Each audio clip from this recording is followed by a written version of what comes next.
ನಮಸ್ಕಾರ ಸ್ನೇಹಿತರೆ. ಜೀವನವೆಂಬ ಹಾದಿಯಲ್ಲಿ ಸಾಗುತ್ತಿದ್ದಂತೆ ಕಾಲ ಸಾಗುತ್ತದೆ. ಉತ್ಸಾಹದಿಂದ ತುಂಬಿದ ಯುವ ವಯಸ್ಸು ಮೇಲ್ಮೇಲೆ ಹಾದಿಯಾಗಿ ವೃದ್ಧಾಪ್ಯವನ್ನು ತಲುಪುತ್ತದೆ. ಆದರೆ ಈ ವಯಸ್ಸು ಕ್ಷೀಣತೆಗಲ್ಲ, ಶ್ರೇಯಸ್ಸಿಗೆ. ಇದು ಸಂಪಾದನೆಯಲ್ಲ, ಅನುಭವದ ಹಂತ. ಇದು ನಿರ್ಗಮನವಲ್ಲ, ನವಚೇತನದ ಪಥ.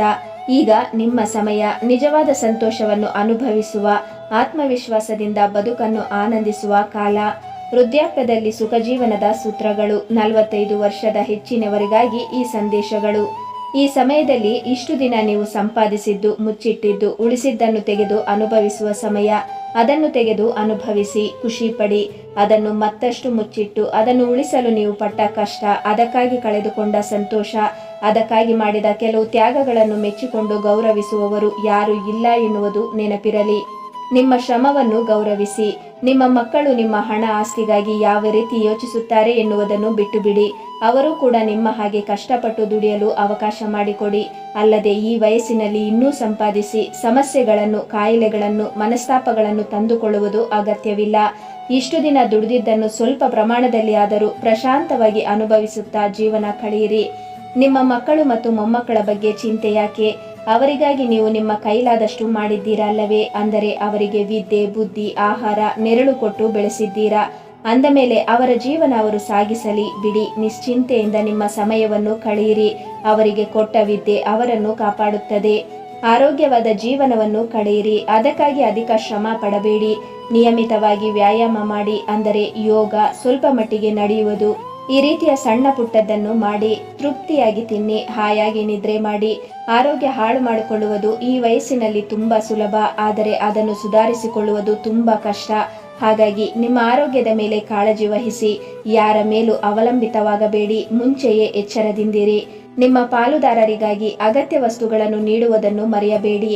ನಿಮ್ಮ ಸ್ವತ್ತನ್ನು ನಿಮ್ಮ ಸಂಗಾತಿಯ ಜೊತೆ ಅಲ್ಲದೆ ಬೇರೆ ಯಾರ ಜೊತೆ ಅನುಭವಿಸುತ್ತೀರಿ? ನೆನಪಿಡಿ, ಒಂದು ದಿನ ನಿಮ್ಮ ಒಬ್ಬರು ಇನ್ನೊಬ್ಬರನ್ನು ಬಿಟ್ಟುಕೊಡಬೇಕಾಗಿ ಬರುತ್ತದೆ. ಆಗ ನಿಮ್ಮ ಹಣ, ಆಸ್ತಿ ಯಾವುದೇ ರೀತಿಯ ಆನಂದವನ್ನು ಕೊಡುವುದಿಲ್ಲ. ಚಿಕ್ಕ ಚಿಕ್ಕ ವಿಷಯಗಳಿಗೆ ಚಿಂತೆ ಮಾಡಬೇಡಿ. ಇದುವರೆಗೂ ಜೀವನದಲ್ಲಿ ಎಷ್ಟೋ ಒತ್ತಡಗಳನ್ನು ಎದುರಿಸಿದ್ದೀರಿ, ಎಷ್ಟೋ ಆನಂದಗಳು, ಎಷ್ಟೋ ವಿಷಾದಗಳು ನೋಡಿದ್ದೀರಿ. ಅದೆಲ್ಲ ಆಗಿ ಹೋಗಿದೆ. ನಿಮ್ಮ ಭೂತಕಾಲದ ಅನುಭವಗಳು ನಿಮ್ಮನ್ನು ಹಿಂದಕ್ಕೆ ಎಳೆಯುವ ಹಾಗೆ ಇರಬೇಡಿ. ಈ ಎರಡರಿಂದ ನಿಮ್ಮ ಪ್ರಸ್ತುತ ಸ್ಥಿತಿಯನ್ನು ನರಕ ಮಾಡುತ್ತದೆ. ಈ ದಿನ ನಾನು ಸಂತೋಷವಾಗಿರುತ್ತೇನೆ ಎಂದು ನಿರ್ಧಾರ ಮಾಡಿ. ಚಿಕ್ಕ ಚಿಕ್ಕ ಸಮಸ್ಯೆಗಳು ತಾನಾಗೇ ಕಳೆದು ಹೋಗುತ್ತದೆ. ನಿಮ್ಮ ಜೀವನ ಮುಗಿಯಿತು ಎಂದುಕೊಳ್ಳಬೇಡಿ. ನಿಮ್ಮ ಜೀವನವನ್ನು ಯಾವಾಗಲೂ ಪ್ರೀತಿಸುತ್ತಲೇ ಇರಿ. ಜೊತೆಗೆ ನಿಮ್ಮ ಕುಟುಂಬ, ಅಕ್ಕಪಕ್ಕದವರನ್ನು ಪ್ರೀತಿಸುತ್ತೀರಿ. ಇದರಿಂದ ನಿಮ್ಮ ಮನಸ್ಸಿಗೆ ನೆಮ್ಮದಿ ಸಿಗುತ್ತದೆ. ಆತ್ಮಾಭಿಮಾನದಿಂದ ಇರಿ, ಮನಸ್ಸಿನಿಂದ ಮತ್ತು ಹೊರಗಡೆಯಿಂದಲೂ. ನಿಮ್ಮ ಎಲ್ಲ ಕೆಲಸಗಳನ್ನು ಕಾಳಜಿಯಿಂದ ಮಾಡಿ. ಅಂದರೆ ಈ ವಯಸ್ಸಿನಲ್ಲಿ ಹೇರ್ ಕಟಿಂಗ್ ಬೇಡ ಎನ್ನಬೇಡಿ. ಉಗುರುಗಳನ್ನು ಕತ್ತರಿಸಿಕೊಳ್ಳಿ. ನಿಮ್ಮ ಚರ್ಮ ಸೌಂದರ್ಯದ ಮೇಲೆ ಶ್ರದ್ಧೆ ಇರಲಿ. ಹಲ್ಲು ಹೋದರೆ ಹೋಗಲಿ ಎನ್ನಬೇಡಿ, ಕಟ್ಟಿಸಿಕೊಳ್ಳಿ. ಒಟ್ಟಿನಲ್ಲಿ ನಿಮ್ಮ ಎಲ್ಲ ಆರೋಗ್ಯ ಮತ್ತು ಸೌಂದರ್ಯವನ್ನು ಚಾಚೂ ತಪ್ಪದೆ ಪಾಲಿಸಿ. ಬಾಹ್ಯ ಸೌಂದರ್ಯವು ಒಳಗಿನ ಸೌಂದರ್ಯವನ್ನು ಹೆಚ್ಚಿಸುತ್ತದೆ ಎನ್ನುವ ವಿಷಯ ಮರೆಯಬೇಡಿ. ನೀವು ಶಕ್ತಿವಂತರೇ. ನಿಮ್ಮದೇ ಆದ ಒಂದು ಪ್ರತ್ಯೇಕ ಸ್ಟೈಲ್ ಏರ್ಪಡಿಸಿಕೊಳ್ಳಿ. ಅಂದರೆ ವಯಸ್ಸಿಗೆ ತಕ್ಕಂತೆ ಬಟ್ಟೆ, ವಸ್ತುಗಳನ್ನು ಬಳಸಿ. ಇದರಿಂದ ನಿಮ್ಮ ಆತ್ಮವಿಶ್ವಾಸ ಹೆಚ್ಚಾಗುತ್ತದೆ. ಆಗಿಂದಾಗಲೇ ಅಪ್ಡೇಟ್ ಆಗುತ್ತೀರಿ. ಅಂದರೆ ನ್ಯೂಸ್ ಪೇಪರ್ ಓದುವುದು, ನ್ಯೂಸ್ ನೋಡುವುದು, ತಕ್ಕಷ್ಟು ಫೇಸ್ಬುಕ್ ಮತ್ತು ವಾಟ್ಸಪ್ನಲ್ಲಿ ಇರಿ. ಇದರಿಂದ ನಿಮ್ಮ ಹಳೆಯ ಸ್ನೇಹಿತರು ನಿಮಗೆ ಮರಳಿ ಸಿಗಬಹುದು. ಯುವಕರ ಆಲೋಚನೆಗಳನ್ನು ಗೌರವಿಸಿ. ನಿಮ್ಮ ಆದರ್ಶಗಳು ಮತ್ತು ಅವರ ಆದರ್ಶಗಳು ಬೇರೆ ಬೇರೆ ಇರಬಹುದು. ಅಷ್ಟು ಮಾತ್ರಕ್ಕೆ ಅವರನ್ನು ವಿಮರ್ಶಿಸಬೇಡಿ. ಸಲಹೆಗಳನ್ನು ಕೊಡಿ, ಅಡ್ಡಿಪಡಿಸಬೇಡಿ. ನಿಮ್ಮ ಅನುಭವಗಳು ಅವರಿಗೆ ಉಪಯೋಗವಾದರೆ ಸಾಕು. ಅವರು ಇಷ್ಟವಾದರೆ ಉಪಯೋಗಿಸಿಕೊಳ್ಳುತ್ತಾರೆ. ಮುಂದೆ ದೇಶವನ್ನು ನಡೆಸುವುದು ಮತ್ತು ಎದುರಿಸುವುದು ಎಲ್ಲವೂ ಅವರೇ.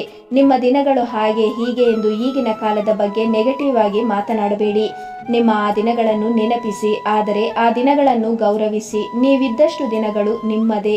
ನಿಮಗೆ ಆರ್ಥಿಕ ಶಕ್ತಿ ಮತ್ತು ಆರೋಗ್ಯವಿದ್ದರೆ ಆದಷ್ಟು ನಿಮ್ಮ ಮಕ್ಕಳು ಮತ್ತು ಮೊಮ್ಮಕ್ಕಳ ಜೊತೆ ಬದುಕಿ.